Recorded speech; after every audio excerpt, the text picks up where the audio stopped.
Welcome back to my channel. My name is Caitlin, and if you're new here on this channel, my goal is to inspire my subscribers to create and live their dream lives every single day through our shared interests in fashion, travel, beauty, photography, and just overall improving your life and being a main character, being a girl boss. So if any of that sounds interesting, please go ahead and subscribe down below. We are so close to 1,000 subscribers here on this channel, and it would mean the absolute world to me if you could click that red button and join our family. And go ahead and follow me over on my Instagram at Caitlin M. Catania. It's about all the same things that I just mentioned, fashion and travel mostly, and you can also get a little bit more of a sneak peek into my day-to-day life over on my Instagram stories, and I love talking to you guys on my Instagram DMs, so be sure to follow me over there for some really great content that I'm honestly so proud of. I've been stepping up my Reels game, I've been stepping up my photography game, so yes, it would mean a lot if you could follow me over there as well. I'm sure you can tell by the title, but today's video is all about how to secure brand collaborations even when you are a smaller content creator. At the time that I'm filming this video, I would say collectively across a few platforms have about 4,300 followers, I believe. I haven't checked in a little while, but I still get collaborations from brands like Monica Vinegar. I've done Third Love, Merit, Tom's, Highline Wellness, and more. I actually do get regular emails in my inbox, not only to create content for my Instagram and social media pages, but to create content for other brands' pages. I have a lot of collaborations actually lined up for brands that the content I'm creating won't even be on my Instagram at all. It's like for their platforms. You're probably wondering to yourself, how do you do it? You only have 4,000 followers, only 4,000. I've worked very hard for these 4,000 followers, and I'm so grateful for every single one of them. But this video is going to be breaking it all down, how I'm able to actually land collaborations with brands, even though I am a smaller content creator. So if that sounds interesting to you, please stick to the end of this video, because I have been brainstorming and scripting this video and putting together this information for honestly like 6 months at this point, just sort of gathering little bits of info here and there. So I would really appreciate it if you could leave a like on this video if you found it helpful. A quick note before I even jump into the video, I am going to be framing this mostly around Instagram. I have multiple platforms, which I'll get into later, but I will say that most brands that I get in contact with or that contact me, part of the deal, the collaboration package does have Instagram involved. I've only had like a sprinkling of collaborations that only want to work with me on YouTube, and I do know that's the case for most other creators as well. Even those who are like really big on TikTok, they still have like the foundation of Instagram behind them. So just know that the strategies and tips that I'm going to be talking about will be applicable to all platforms, but I will be talking about Instagram the most because pretty much everyone has an Instagram these days. So this first section of the video is going to be all about things that you need to do before you can even start working with brands. And these are things that are very, very important and sometimes overlooked by people who are just dipping their toes into the content creation industry. And the first thing that you need to do before you can collaborate with brands, I'm hoping this is a no-brainer, you need to have a business account on Instagram. You cannot collaborate with brands if you do not have access to your insights, so your impressions, your followers, your likes, like how different posts are doing, your reach, your engagement, which posts are performing really well, which ones are not. It is so easy and it is completely free to make an Instagram business account. You also need to have some kind of niche, and if you're not familiar with what a niche is, it's basically sort of the subjects that you focus on mostly in your content creation. I will be talking about niches a little bit more in a second here, but just in general, you need to have some kind of focus on what you're talking about, so you can't be all over the map and one day you post a picture of your dog and then the next day you're in Bali and then you're with your family and then you're doing a makeup tutorial on an Instagram reel. I would suggest picking 1 to 2 main niches that you focus on. For example, I typically work in fashion and travel. I do dip my toes a little bit into like beauty and lifestyle, but mostly fashion and travel companies are the ones that I like to work with in particular, because that is a reflection of what my content is about. Basically, you just can't be all over the place and have a smaller following, because then brands will not take you seriously at all and just assume that you're kind of a personal Instagram account that just likes to share like things from your life, which is very different from being a serious and professional content creator. So once you have your business account and a niche or two, you need to have some kind of definite value that you can provide to a brand. Because let's be honest, if you don't have as many followers as some of the bigger content creators, it's a bit tougher to convince a brand that working with you is valuable. That's just how it is. I'm not going to sugarcoat that one for you. Sorry, it's a little bit of tough love there. But there are ways around this that you can still provide value to a brand. There are 3 things that I have found that if you have one or more of these 3 things, even with a smaller following, you can still pitch to a brand and provide value to them. And the first of those things is a very, very specific niche. For example, I know of some girls who specifically are fashion creators, but mostly have like a Disney spin on their fashion. All of their outfits somehow tied into like Disney princesses or Disney characters or Disney themes, and they work with brands that do Disney collaborations. You'll be amazed how many brands do Disney collaborations. Phone cases, bags, toys, food, like so many brands do Disney collaborations these days. So if you're, specifically a Disney girl on Instagram, then you're more likely to get those collabs because you know that all of your followers are going to be interested in Disney collaborations. The second option is to have a very, very engaged audience. And you may have heard the term engagement or engagement rate before.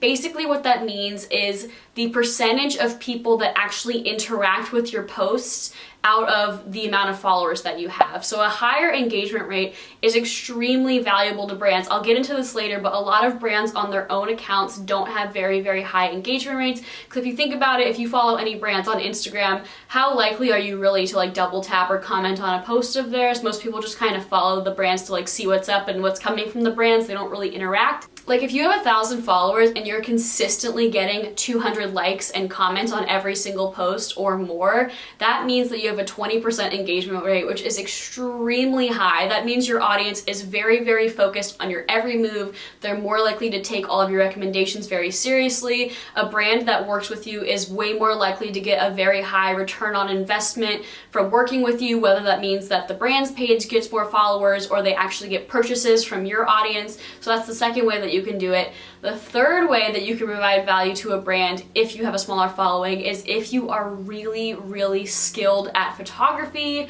or editing, or overall your content is just really, really good. And not to toot my own horn, but that is what brands tend to come to me for. I actually have quite a few projects lined up, like I said earlier, of me creating content for brands' pages and not my own, because again, even though my following is slightly on the smaller side, brands recognize that I have a professional DSLR camera. I'm really, really good at creating color stories in my editing of my photos. I'm really good at making sort of editorial style scenes where like an outfit matches a background and the photo tells a story, and I am getting better at reels. I've been practicing a lot.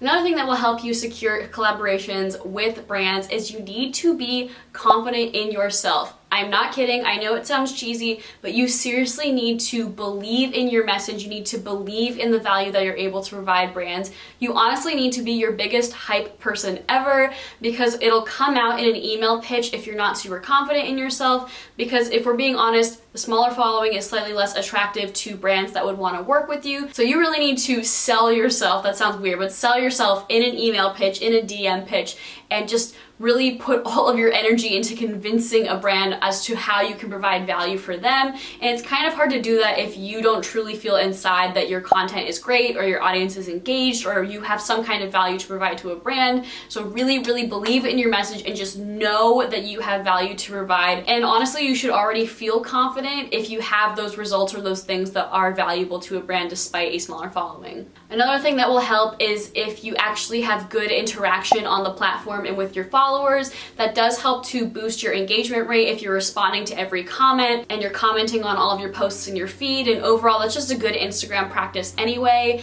A brand might say, oh wow, this girl has really, really incredible content, but she doesn't respond to her followers, she doesn't really interact with anyone on the platform, she doesn't post stories. You really need to show a brand that, sure, I might have a smaller following right now, but I'm very active in the community and I know what I'm doing on Instagram. I use all of the features, I do stories, I do reels, I do IG lives. I don't do IG lives. I don't know if I'll ever do IG lives. I don't know why I said that, but just you really need to show a brand that you know what you're talking about and you understand Instagram. You don't want to have like what I like to call like a dead profile if a brand clicks on it and it's literally just you putting content out to the platform and no one's really giving you love back.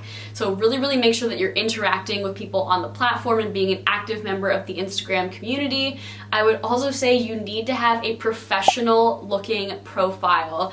Gone are the days when people's profile photos were like memes, where people would do like SpongeBob as their profile photo or like a really ugly photo of themselves.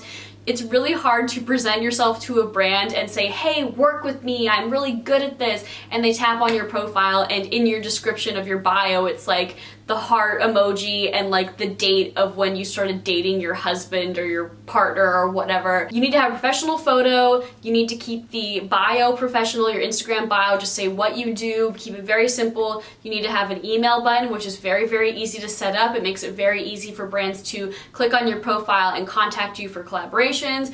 And that brings me on to the next thing that will also help you get a collaboration, and that is to have multiple platforms. And I bring this up now because in your Instagram bio, if you have other platforms linked, or like I have a link in my bio that goes to a link tree that shows my blog, my YouTube, my like to know it profile, my Pinterest, all that good stuff.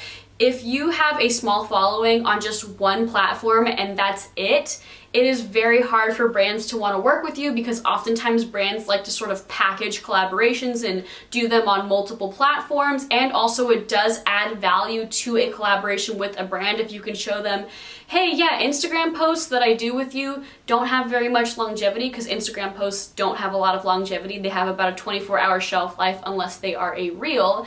But I have a YouTube channel and YouTube videos can become popular years down the line. I have a blog. Blogs can be found on the internet forever as long as someone does a Google search, you know what I mean? So it does help to have multiple platforms. That is actually why I recently started my blog, which I haven't mentioned yet. It is linked down below. I started it about a month ago. I have a few posts up there and I'm really proud of my work on there, and I would love it if you could check it out. But I actually can provide a lot of value to brands by saying, hey, yeah, here's my Instagram, but my YouTube is growing really quickly and my blog is actually also growing really quickly. Pat on my shoulder right there.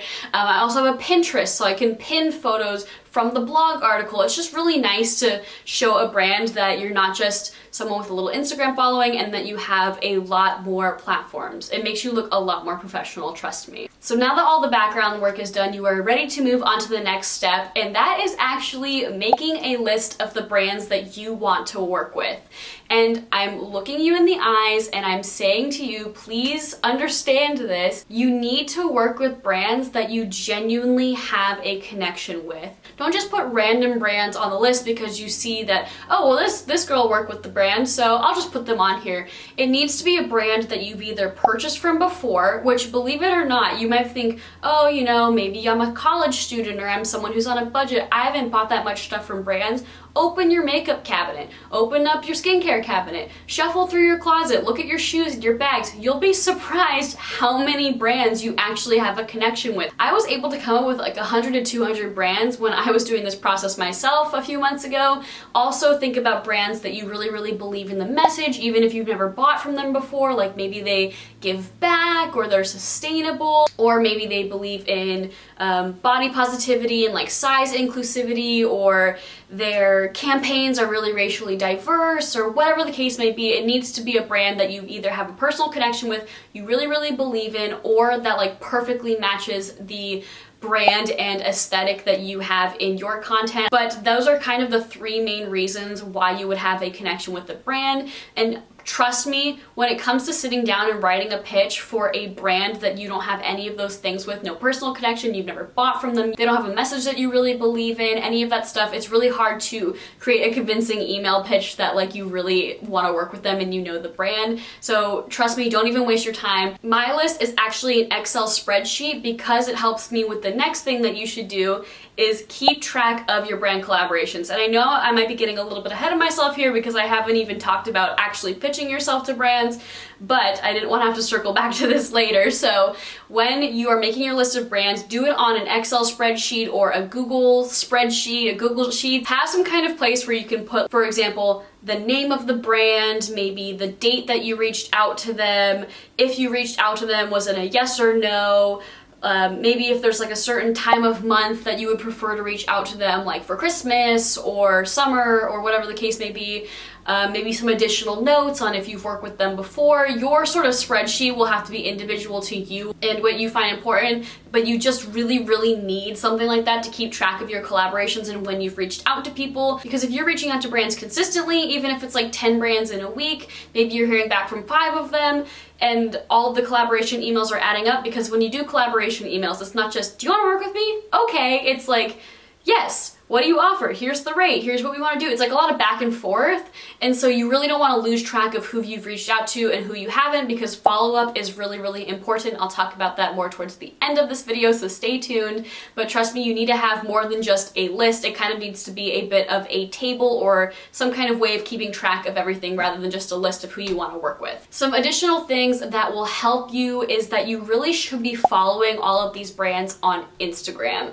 And I know that sounds like a lot. When I first started doing this process of really searching for brands that I wanted to work with and then following them on Instagram, my follower count, or people who I follow, shot up by like 300, and my friends actually noticed it and texted me and they were like, are you good? What's happening over there? But you really should be following those brands. And if you're sitting there being like, oh my god, that's so many, like I don't have to follow these brands, then why do you want to work with them? If you're genuinely a fan and you really want to work with them, it should be exciting to follow them on Instagram. And not only should you follow them on Instagram, it helps tremendously if you interact with their posts. You will be surprised that some of the biggest brands that you love have very low interaction on social media. I did mention this a little bit before, but a lot of brands have like pretty big followings, but like 20 comments on their posts, because a lot of people don't really feel like a personal connection to a brand. They're mostly just like, oh, that's cute, I like that product, whatever the case may be. But if you are consistently, leaving meaningful comments on a brand like, wow, the most perfect dress for spring, or like, can't wait to add this to my cart, or whatever the case may be, a lot of the times brands have a social media team where they'll be like the social media coordinator and like an influencer coordinator. I'll get into that in a second. And maybe they'll talk and they'll be like, oh, this person seems to really be a genuine fan of our brand. Here's their profile. I'm not promising you that's going to happen every single time, but also following a brand on Instagram and consistently keeping up with what they're doing, what their new releases are, what the new collections are, what they're pushing, if there's any new sort of like social initiatives that they're doing. Brands actually do a lot of this stuff on social media that just kind of flies under the radar, because most people these days just kind of buy stuff because they like the way it looks. But if you keep up with a brand and maybe the first time you email them a pitch, they say no, but you really follow them and you follow some kind of like, journey that they're on as far as going carbon neutral, or maybe you're really interested in the fact that now they make shoes or whatever the case may be, and you're able to include that in a pitch, they're like, dang, this person's like really paying attention. So it does help to follow and interact with these brands on Instagram. A few little side notes here that I just want to throw in so that you don't make the same mistakes that I do. Some brands just don't work with influencers at all, period. It's kind of weird to think about, because honestly, the brands that don't work with content creators, in my humble opinion, are seriously missing out on a huge potential to reach a very engaged audience of these content creators. But for example, I've reached out to some brands before over Instagram DM, I'll talk about that later, and they'll just like, sorry, we don't work with content creators. And I was like, oh, all it would have taken for me would have just be like doing a good scroll on their Instagram and see if they had actually worked with creators. And some brands don't. I'm not going to name names because I know some of them have said, oh, we're not planning on working with creators until a future date. Whatever, that's fine. Just don't waste your time pitching to brands that are just going to tell you no, because they just don't do that kind of marketing at all. Another one is I have reached out to brands that don't work with influencers or content creators from North America. So especially in fashion, there are a lot of European-based brands that I just love, and a lot of them will focus more on working with content creators from their country. So for example, there's some British brands that I absolutely love that focus mostly on like British heritage and all things, British history and tradition. they're probably not gonna wanna work with someone who lives in Southern California, unless I travel to England and then work with them then. But just keep that in mind. I know it sounds silly, but it is something that does happen. Okay, so the next step is to make a media kit. And I am not gonna go in depth on making a media kit in this video because then it would be way too long. But basically what a media kit is whenever I have to explain it to people, I explain it as like a visual resume. So obviously most jobs that you need to apply for have resumes, but when you are a content creator, you need to have a way to show a brand at a glance, just like with a resume, what you've done, what your stats are, what your style looks like, who you are, where you're from, all that good stuff. So most media kits have obviously your name. A lot of them will have links to like different social handles. It'll also have your statistics for each social platform that you're on. So for example, for Instagram, at a glance, a snapshot would be your followers, your engagement rate, maybe your weekly impressions. For YouTube, your subscribers, your average video views, maybe your average, I don't know, monthly views or something like that. For my blog, it would be like average page views. For TikTok, there's like obviously followers and views, and it kind of just is a snapshot of your analytics. It will also most of the time include where most of your followers are from and the demographic of how many are men and how many are women. A lot of the times creators will also have examples of their work, whether it's the best photos that they think they've ever taken or the best performing or photos that they have taken for other collaborations in the past. Oftentimes there will be a list sort of presented nicely of brands that you've worked with in the past, and it'll also show your rates. And again, I'm not going to be going in depth on this video about media kits. I might make a video in the future if you think that's valuable. Please let me know down below. But I will say really quickly, there is a debate on if you should include your rates in your media kit or if you should make a separate rate card, you know, laying out one Instagram photo, this much money, one YouTube video, this is what I charge.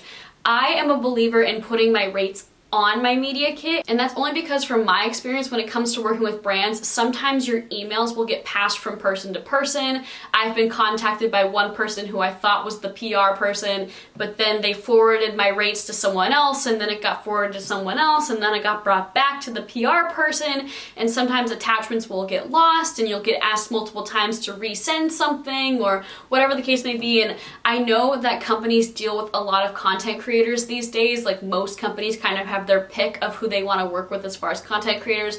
So just for the sake of ease and not constantly needing to reattach things and re-explaining who you are and what you do, I like to keep all my information consolidated onto my media kit so they don't lose the rate card or the media kit or whatever. They can just see exactly in 2 pages who you are, what you do, what your analytics are, what your work looks like, how much you charge for your work. You know what I'm saying? So that's my preference, but it's totally up to you. If you see any other creators recommending doing a separate rate card, that's fine. They probably have their own reasons, but that's just what I recommend. In this video, I'm not going to be talking about how to calculate your rates either, because that would just also be so much information, and I don't really consider myself a subject matter expert on calculating rates. I know my rates and what works for me and what I can justify for the time and energy that I put into my work. But there are so many videos on YouTube of people telling you exactly how to calculate your rates, and there's a lot that goes into it, whether it's the kind of media that you're creating, whether you're creating multiple types of content together and you're like bundling it. And in the contract, they're saying that you can't work with other similar brands for a certain amount of time if the brand wants to use your content in future marketing campaigns without your permission, all that good stuff. It's a lot. It also depends on like engagement rate, reach, impressions. If you're making it for your social media platforms or theirs, there's just a lot. So I'm not going to go into it here, but just know that the information is out there and it's very easy to find on YouTube. All right, one last thing before we even get to crafting the pitch, and that is making sure your email goes to the right person the first time. And this doesn't happen all of the time, but if you can get your email in front of the right eyes the first time, you are way more likely to get a response and have that response be yes. And if you're sitting there thinking to yourself, why do I have to find the person to email? Shouldn't they find me? Shouldn't they be reaching out to me? Maybe that was the case a few years ago, but now with the social media landscape being full of so many creators, and I'm not saying that it's oversaturated, I'm not saying there's too many creators, not at all, do not get discouraged.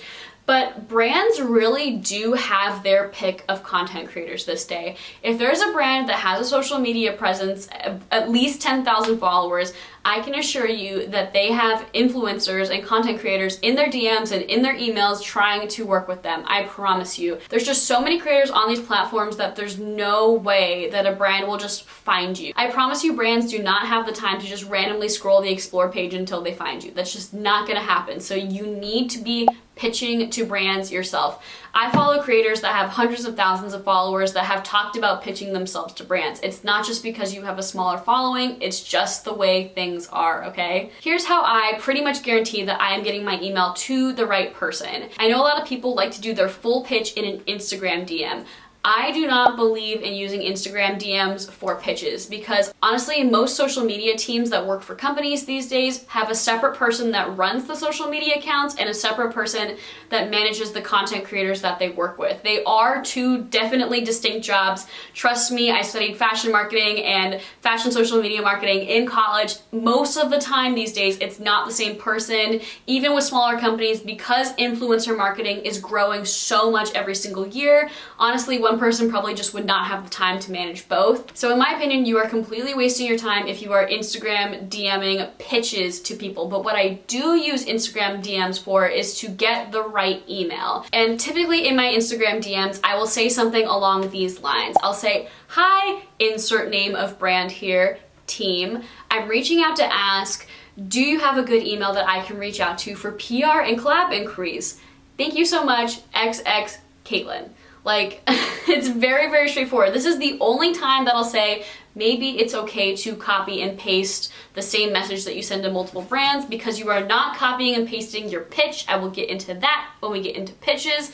But I really do find that a lot of the times, even big companies like Skims, Savage X, ASOS, Topshop, Sephora, I have DM'd these people this exact message and I will get like the person that manages the influencer collaborations. I've gotten this for so many companies, it's insane. Trust me, this is the method that I use. I would recommend not wasting your time pitching in DMs. I would use DMs, Instagram DMs, as a tool to get the correct email address to email your pitches to, because I can promise you, no one is agreeing on collaboration rates and deliverables over Instagram DMs. It's always gonna get transferred over to email at some point, so it's a lot more straightforward to just go into the email first rather than working through DMs and then getting passed on from the person that answers the DMs to the person that manages the collaborations. So if that doesn't work and maybe they don't respond to you, which probably happens like a third of the time that I try this method, look for a PR specific email on their website. And a quick note on websites here,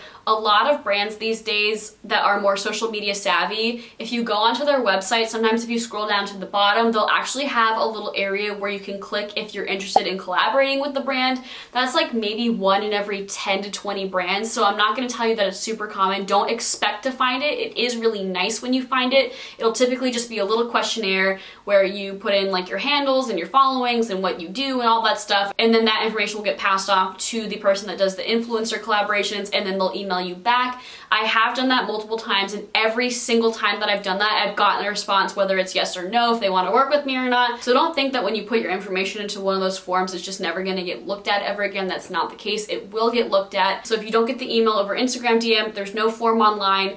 Sometimes if you click on the contact us section, there will be a PR specific email. And sometimes if you can't find any of that stuff, you have to put on your little detective hat, because you'll have to do a little bit of sleuthing around to get an email address. And here is how I do that. There is a website that I like to use called hunter.io, and you can create a free account on this website. And basically what you do is you enter in a brand and it'll come back to you with the email address that it's able to source from the internet for that brand. It's not perfect every single time. Sometimes it'll only show you general emails, but it'll also show you the format that people in the company use for their email address. So for example, first name dot last name at savagexfenty.com. That's not what it is, but anyway, or first initial dot last name at Sephora.com. I don't know why I keep using the same company examples, but still.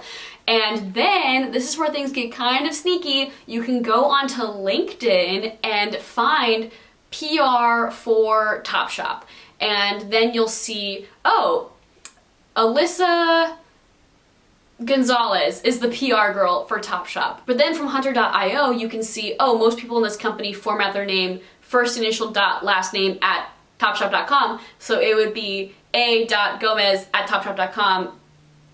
Honestly, it does work. I know that sounds really creepy. I will say about hunter.io, when you create a free account, there is a quota on how many searches you can do. I believe it's like 30 searches per month. So don't make hunter.io your first method for finding email addresses. Try all the other methods that I just named first, and if those don't work, then go to hunter.io. I also want to note here, the email that you should be pitching to these brands with should be a professional email address. And I'm not saying you need to have like a business account email address. I technically do have like a Google business account email address, but it can't be your Gmail that is like catlover420. Like, it needs to be a professional email address. I actually made a separate Gmail account for my business. So I have like my personal one that I obviously handle all my personal stuff with, and I have my business one, and I keep them very, very separate. I would actually recommend keeping 2 separate emails, even if the one that you do have is like a perfectly professional email name. I would recommend keeping them separate because,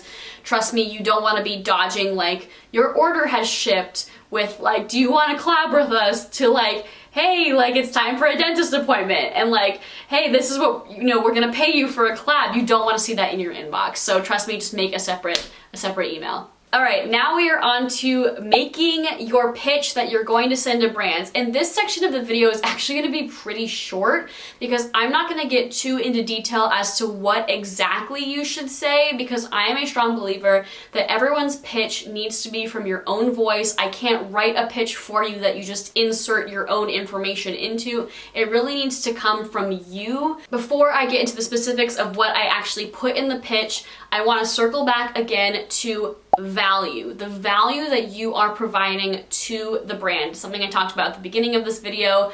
You need to have a strong sense of the value that you can provide to the brand, and this entire pitch needs to be phrased in the tone of voice, or with the end goal being, I can provide this value to you in exchange for gifting, getting paid my rates, whatever the case may be. You can't craft an email being like, give me free stuff, I like your clothes, so give them to me so I can take pictures in them. That's just never gonna fly. Brands don't owe you anything. They have their pick of who they want to work with, so you can't come at them entitled at all. You need to prove to them that working with you is valuable to them.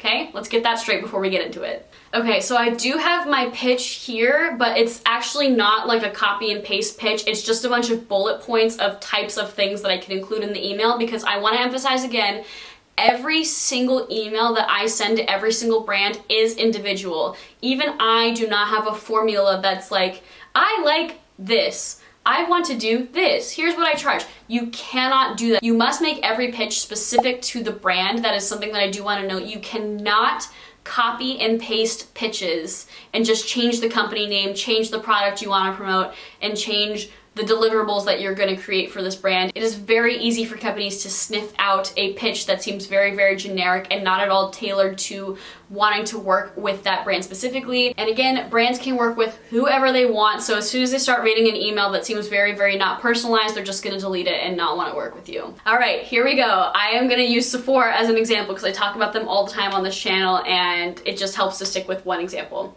So I do like to be quite formal in pitches because obviously it's a business transaction. You're not friends with these people. So I'll say good morning or afternoon, either the name of the person that I'm specifically emailing if I have a name, or the name of the team. So good afternoon, Sephora team. Good afternoon, Alyssa from Sephora. We'll stay with Alyssa. Alyssa Gomez. If there's anyone here that's named Alyssa Gomez, that name just came out of nowhere. I don't know who that is. So the first paragraph is a blurb about yourself. And I am comfortable telling you this one because obviously you're not me, so you can't use this blurb. So I'll say, my name is Catania, and I am a Southern California-based content creator with a focus on Instagram, YouTube, and I just launched a new blog. My goal on my platforms is to inspire my followers to create and live their dream lives every day and to connect with them through our shared interests in fashion, travel, food, beauty, and photography. That's literally the mission statement I said at the beginning of this YouTube video. So that first paragraph is who you are, typically where you live, the platforms you focus on, and what your platforms stand for. And I think it's better to have like a mission statement that shows you're passionate about what you do, not just like, I'm Caitlin, I'm from Southern California, I have an Instagram and a YouTube, and I do fashion. Like, okay, so do like 1,000 other girls. You know, you really want to seem like you have your own specific thing that your platforms stand for, especially because it'll oftentimes make a brand feel more connected to you as a person rather than just like another girl on Instagram. And then typically what I will do in the second little area is I will hype myself up. So like the brand's like, okay, this is the girl.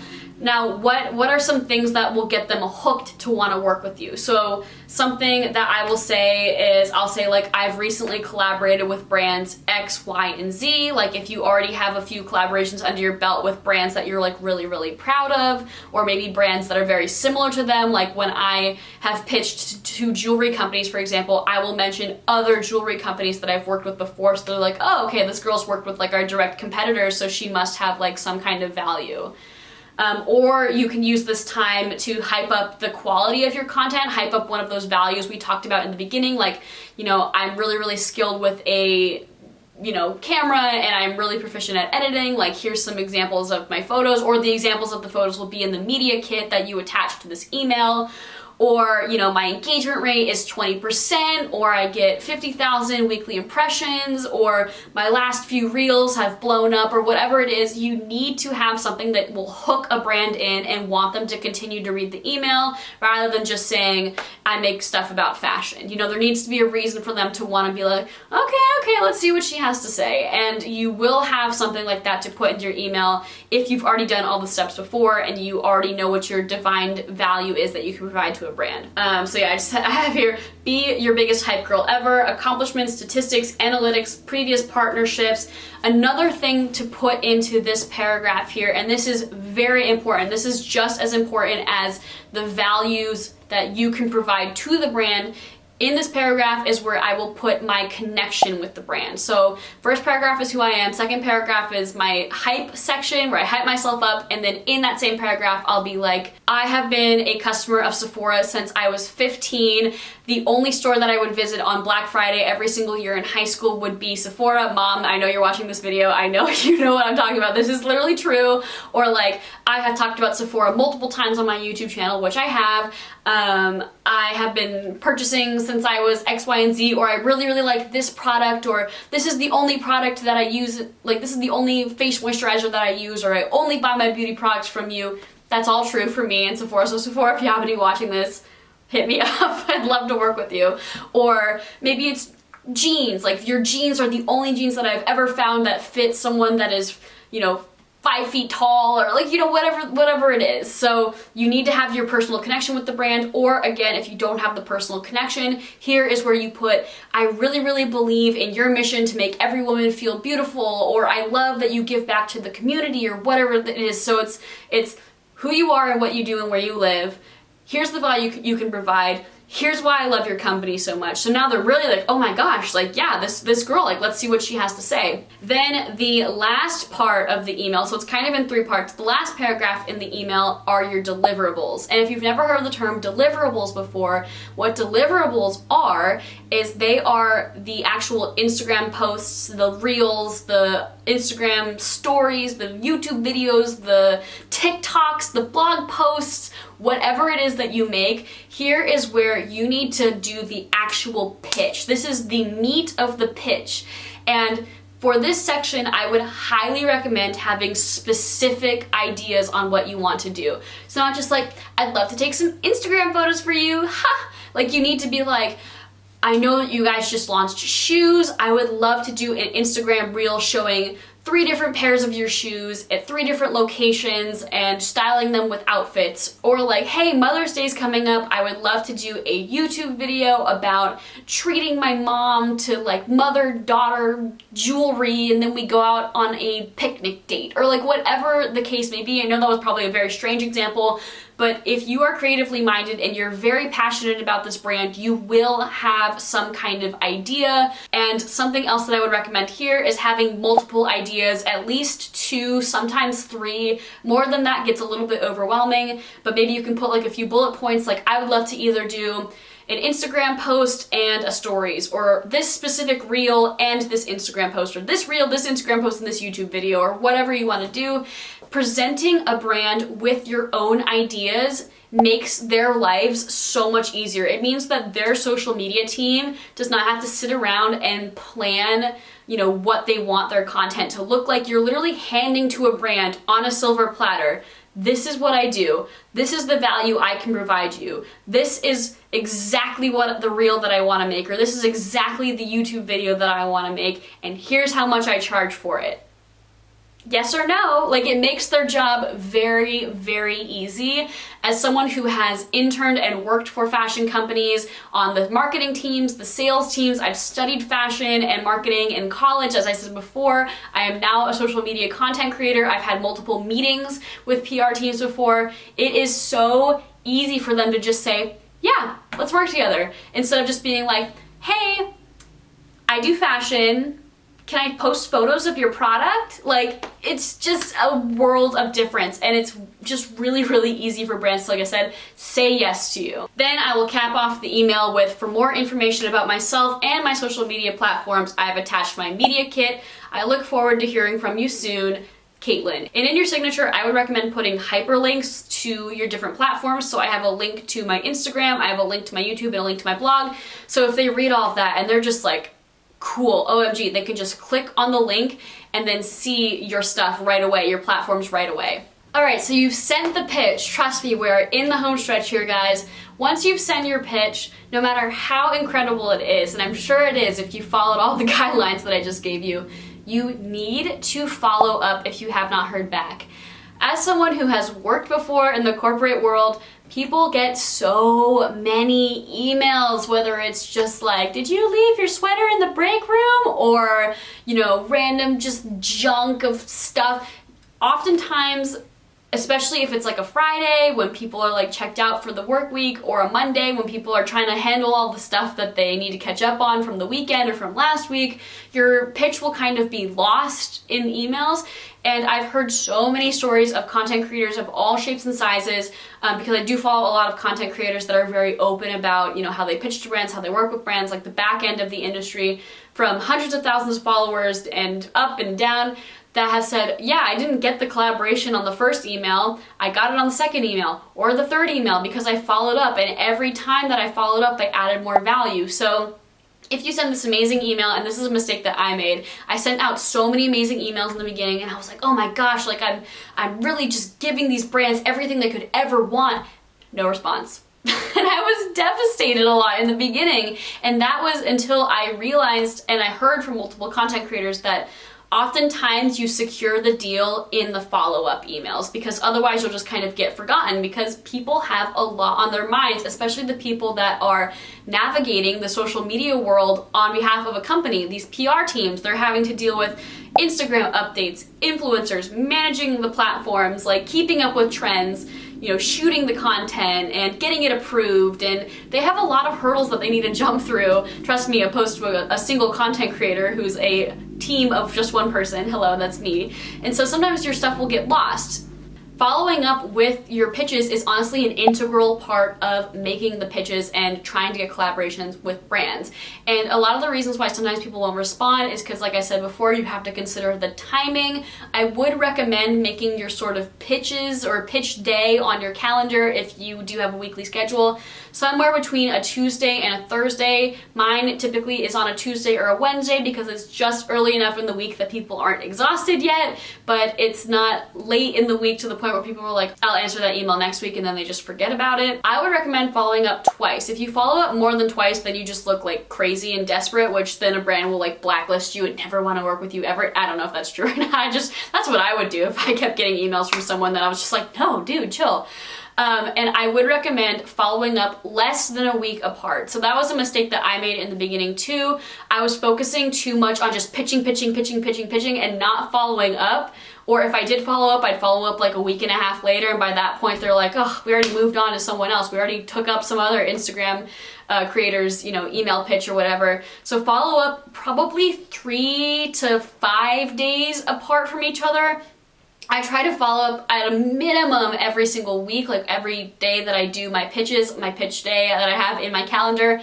Quick note, I will be making a week in the life of a content creator, a full-time content creator video later down the line, because I know that was really, really helpful when I started content creation, sort of all that good stuff. So I'll talk more about that later. Subscribe if that sounds interesting to you and you haven't subscribed already. A big key to following up is when you do follow up, you need to provide more value. You can't just be like, hi, just checking in. Did you see my proposal? You need to add more to it. So maybe you pitched them an Instagram reel.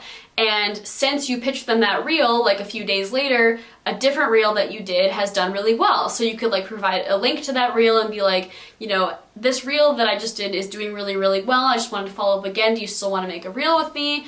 Or maybe in that time you've come up with another idea. Like, hey, I actually just booked a trip for, you know, next month and I'm going to Joshua Tree and I really think that would do well, like I could take the photos there. You know, you have to provide an additional little bit of value or more ideas to the company rather than just following up and checking in. That is a really guaranteed way that you stay at the top of their mind, and they'll also know like, okay, this person like really cares about collaborating with us because they keep giving us more options on how we could collaborate. And we're done! We are done! I feel like I can just kick back in this chair now because, oh my gosh, I spent, like I said, so much time researching, scripting, editing this video before I even started filming it. I just kind of nailed this in my opinion. We'll see what editing Caitlin thinks. But I didn't even stutter all that much. Oh my gosh, I am so tired. I've been sitting in front of this camera for too long. But if you liked this video and you found it valuable and helpful, please let me know down below. Please like it, subscribe, like I said, if you have not already. And if there's anyone that you think that would benefit from this video, please send it their way because my goal really, really is to help people out. I'm not gonna say that I've made it, but I am able to be a content creator even with my smaller following, and I'm so passionate about this, and I believe that anyone can do this job if they're just really their own advocate. And oh man, I'm gonna try to avoid going on another tangent here, but yes, I would love it if you could share this and, like I said, like it, all that good stuff, because I would love for this video to be seen by as many people as possible. I really want to help spread this message, and I don't know, I'm just really proud of all of this work that I've put into this video. I really, really am. So that's enough talking. Like I said, follow me over on my Instagram if you want to see this high quality content that I've been talking about this entire video that has helped me land these brand collaborations. It'll give you a good idea of, you know, one angle that you can take to get these collaborations. And I hope you're having a great rest of your day. Thank you so much for watching, and I'll see you on the next video, which will be a fall themed video. Last fall themed video of the year. Then Christmas. Then 2022. Okay, bye!